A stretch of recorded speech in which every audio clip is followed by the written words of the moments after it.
ആകാശവാണി. നമസ്കാരം. പ്രത്യേക വാർത്താ ബുള്ളറ്റിൻ വായിക്കുന്നത് ഹരിഷ്ണ. ലോക്സഭാ തിരഞ്ഞെടുപ്പിന്റെ ആദ്യഘട്ടത്തിന്റെയും സിക്കിം, അരുണാചൽ പ്രദേശ് നിയമസഭാ തിരഞ്ഞെടുപ്പുകളുടെയും നാമനിർദ്ദേശ പത്രിക പിൻവലിക്കാനുള്ള സമയപരിധി അവസാനിച്ചു. ബീഹാർ ഉൾപ്പെടെ 17 സംസ്ഥാനങ്ങളിലെയും 4 കേന്ദ്രഭരണ പ്രദേശങ്ങളിലെയും 102 ലോക്സഭാ സീറ്റുകളിലേക്കാണ് ആദ്യഘട്ടത്തിൽ ലോക്സഭാ തിരഞ്ഞെടുപ്പ് നടക്കുന്നത്. ഏപ്രിൽ 19-നാണ് വോട്ടെടുപ്പ്. ഇതോടൊപ്പം സിക്കിമിലെ 32 നിയമസഭാ മണ്ഡലങ്ങളിലേക്കും അരുണാചൽ പ്രദേശിലെ 60 നിയമസഭാ മണ്ഡലങ്ങളിലേക്കും ഒറ്റഘട്ടമായി വോട്ടെടുപ്പ് നടക്കും. സംസ്ഥാനത്ത് ലോക്സഭാ തെരഞ്ഞെടുപ്പിലേക്കുള്ള നാമനിർദ്ദേശ പത്രിക സമർപ്പണം പുരോഗമിക്കുന്നു. ആറ്റിങ്ങലിൽ NDA സ്ഥാനാർത്ഥി വി മുരളീധരൻ നാമനിർദ്ദേശ പത്രിക സമർപ്പിച്ചു. തിരുവനന്തപുരം അഡീഷണൽ ചീഫ് ജുഡീഷ്യൽ മജിസ്ട്രേറ്റിന് മുമ്പാകെയാണ് അദ്ദേഹം പത്രിക സമർപ്പിച്ചത്. ചാലക്കുടിയിൽ ഇടതു സ്ഥാനാർത്ഥി C രവീന്ദ്രനാഥും പത്രിക സമർപ്പിച്ചു. പത്തനംതിട്ടയിൽ LDF സ്ഥാനാർത്ഥി TM Thomas Isaac, Kozhikode UDF സ്ഥാനാർത്ഥി MK രാഘവൻ, മലപ്പുറത്ത് LDF സ്ഥാനാർത്ഥി V വസീഫ് തുടങ്ങിയവരും ഇന്ന് പത്രിക സമർപ്പിച്ചു. എറണാകുളം മണ്ഡലത്തിൽ NDA സ്ഥാനാർത്ഥി KS രാധാകൃഷ്ണനും ചാലക്കുടി മണ്ഡലത്തിൽ SUCI-C സ്ഥാനാർത്ഥി M പ്രദീപനും അതത് വരണാധികാരികൾക്ക് മുൻപാകെ നാമനിർദ്ദേശ പത്രിക സമർപ്പിച്ചിട്ടുണ്ട്. കോട്ടയം മണ്ഡലത്തിൽ SUCI-C സ്ഥാനാർത്ഥി തമ്പി നാമനിർദ്ദേശ പത്രിക സമർപ്പിച്ചു. സർക്കാർ സംവിധാനങ്ങളെ തിരഞ്ഞെടുപ്പ് പ്രചാരണത്തിന് ഉപയോഗിച്ചെന്ന പരാതിയിൽ പത്തനംതിട്ടയിലെ LDF സ്ഥാനാർത്ഥി TM തോമസ് ഐസക്കിന് മുഖ്യ വരണാധികാരിയുടെ താക്കീത്. കുടുംബശ്രീ അടക്കമുള്ള സർക്കാർ സംവിധാനങ്ങളെ തിരഞ്ഞെടുപ്പ് പ്രചാരണത്തിന് ഉപയോഗിച്ചെന്ന പരാതിയെ തുടർന്നുള്ള അന്വേഷണത്തിലാണ് താക്കീത് നൽകിയത്. UDF ജില്ലാ ചെയർമാൻ വർഗീസ് മാമനാണ് ചട്ടലംഘനം ചൂണ്ടിക്കാട്ടി പരാതി നൽകിയത്.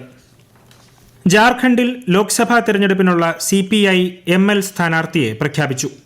മഹാസഖ്യത്തിലെ സീറ്റ് വിഭജന ധാരണ പ്രകാരം കോഡർമ മണ്ഡലത്തിലെ ഒരു സീറ്റിലായിരിക്കും CPI-ML മത്സരിക്കുക. നിലവിൽ ജാർഖണ്ഡിലെ നിയമസഭാംഗമായ വിനോദ് സിംഗ് ആയിരിക്കും ലോക്സഭാ തെരഞ്ഞെടുപ്പിൽ മത്സരിക്കുകയെന്ന് പാർട്ടി സെക്രട്ടറി മനോജ് ഭഗത് റാഞ്ചിയിൽ വാർത്താ സമ്മേളനത്തിൽ അറിയിച്ചു. ഗോവയിൽ നടക്കുന്ന ഇന്ത്യൻ വനിതാ ലീഗിനിടെ വനിതാ ഫുട്ബോൾ താരങ്ങളെ പരിശീലകൻ ശാരീരികമായി ആക്രമിച്ചു എന്ന പരാതിയിൽ അടിയന്തരമായി നടപടി കൈക്കൊള്ളുമെന്ന് കേന്ദ്രമന്ത്രി അനുരാഗ് സിംഗ് ഠാക്കൂർ. വിഷയത്തിൽ വേഗത്തിലുള്ള നടപടി സ്വീകരിക്കാനും ഫുട്ബോൾ കളിക്കാരുടെ സുരക്ഷ ഉറപ്പാക്കാനും ഓൾ ഇന്ത്യ ഫുട്ബോൾ ഫെഡറേഷനോട് നിർദ്ദേശം നൽകിയിട്ടുണ്ടെന്നും ശ്രീ ഠാക്കൂർ സമൂഹ മാധ്യമത്തിലൂടെ അറിയിച്ചു. സംസ്ഥാനത്ത് ഇടവിട്ടുള്ള മഴ കാരണം ഡെങ്കിപ്പനി വ്യാപിക്കാൻ സാധ്യതയുള്ളതിനാൽ ജാഗ്രത പാലിക്കണമെന്ന് ആരോഗ്യമന്ത്രി വീണ ജോർജ്. പൊതുജനങ്ങളും സ്ഥാപനങ്ങളും ശ്രദ്ധിക്കണം. കൊതുകിന്റെ ഉറവിട നശീകരണത്തിന് പ്രാധാന്യം നൽകണം. വേനൽക്കാലമായതിനാൽ ജലജന്യ രോഗങ്ങൾക്കെതിരെയും ചിക്കൻ പോക്സ്, മലേറിയ, മറ്റ് പകർച്ചപ്പനികൾ എന്നിവയ്ക്കെതിരെയും ജാഗ്രത പാലിക്കണമെന്നും മന്ത്രി അറിയിച്ചു. ത്യാഗത്തിന്റെയും പ്രതീക്ഷയുടെയും സന്ദേശവുമായി ലോകമെമ്പാടുമുള്ള ക്രൈസ്തവർ നാളെ ഉയിർപ്പ് തിരുനാൾ ആഘോഷിക്കും. കുരിശുമരണം വരിച്ചതിന്റെ 3-ാം നാൾ യേശുക്രിസ്തു ഉയർത്തെഴുന്നേൽക്കുന്നതിന്റെ സ്മരണയിലാണ് വിശ്വാസികൾ ഈസ്റ്റർ ആഘോഷിക്കുന്നത്. 50 ദിവസത്തെ നോമ്പ് മുറിച്ച് വിഭവസമൃദ്ധമായ വിരുന്നൊരുക്കിയാണ് ഈസ്റ്റർ ആഘോഷിക്കുന്നത്. ഇന്ന് അർദ്ധരാത്രി മുതൽ ദേവാലയങ്ങളിൽ പ്രത്യേക പ്രാർത്ഥനകൾ നടക്കും. ലോകമെമ്പാടുമുള്ള ഇന്ത്യക്കാർക്ക് രാഷ്ട്രപതി ദ്രൗപദി മുർമു ഈസ്റ്റർ ആശംസകൾ നേർന്നു. സത്യം ശാശ്വതമാണെന്ന സന്ദേശമാണ് ഈസ്റ്റർ നൽകുന്നതെന്ന് രാഷ്ട്രപതി സന്ദേശത്തിൽ പറഞ്ഞു. എല്ലാ മലയാളികൾക്കും ഗവർണർ ആരിഫ് മുഹമ്മദ് ഖാനും മുഖ്യമന്ത്രി പിണറായി വിജയനും ഈസ്റ്റർ ആശംസകൾ നേർന്നു. യേശുക്രിസ്തുവിന്റെ ഉയർത്തെഴുന്നേൽപ്പിനെ വാഴ്ത്തുന്ന ഈസ്റ്റർ പാവപ്പെട്ടവരെ സേവിക്കാനുള്ള ആത്മാർപ്പണത്തിനുള്ള പ്രചോദനമാകട്ടെയെന്ന് ഗവർണർ തന്റെ സന്ദേശത്തിൽ പറഞ്ഞു.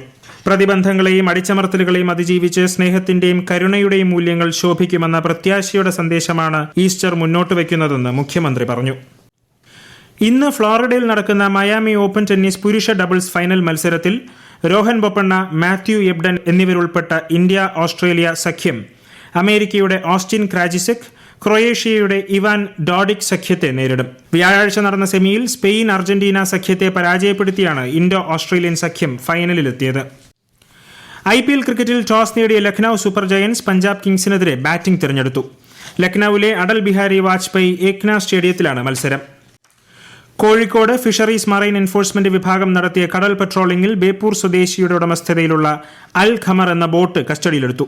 KMFR ആക്ടിന് വിരുദ്ധമായി രാത്രികാല മത്സ്യബന്ധനം, കരവലി എന്നിവ നടത്തിയതിനാണ് നടപടി. 2,50,000 രൂപ പിഴ ഈടാക്കി. മത്സ്യസമ്പത്ത് കുറയാൻ കാരണമാകുന്ന ഇത്തരത്തിലുള്ള നിയമവിരുദ്ധ പ്രവർത്തനങ്ങൾ നടത്തുന്നവർക്കെതിരെ തുടർന്നും ശക്തമായ നടപടികൾ സ്വീകരിക്കുമെന്ന് ഫിഷറീസ് ഡെപ്യൂട്ടി ഡയറക്ടർ അറിയിച്ചു. സംസ്ഥാനത്ത് താപനില ഉയരുന്നു. 9 ജില്ലകളിൽ മഞ്ഞ ജാഗ്രതാ നിർദ്ദേശം നൽകിയിട്ടുണ്ട്. ഏപ്രിൽ 3 വരെ കൊല്ലം, തൃശൂർ, പാലക്കാട് ജില്ലകളിൽ താപനില 39 ഡിഗ്രി സെൽഷ്യസ് വരെയും പത്തനംതിട്ട, കോട്ടയം, മലപ്പുറം, കോഴിക്കോട്, കണ്ണൂർ ജില്ലകളിൽ 37 ഡിഗ്രി സെൽഷ്യസ് വരെയും ഉയരാൻ സാധ്യതയുണ്ടെന്ന് കേന്ദ്ര കാലാവസ്ഥാ വകുപ്പ് അറിയിച്ചു. പ്രത്യേക വാർത്താ ബുള്ളറ്റിൻ കഴിഞ്ഞു. അടുത്ത വാർത്താ പ്രക്ഷേപണം നാളെ രാവിലെ 6:45-ന്.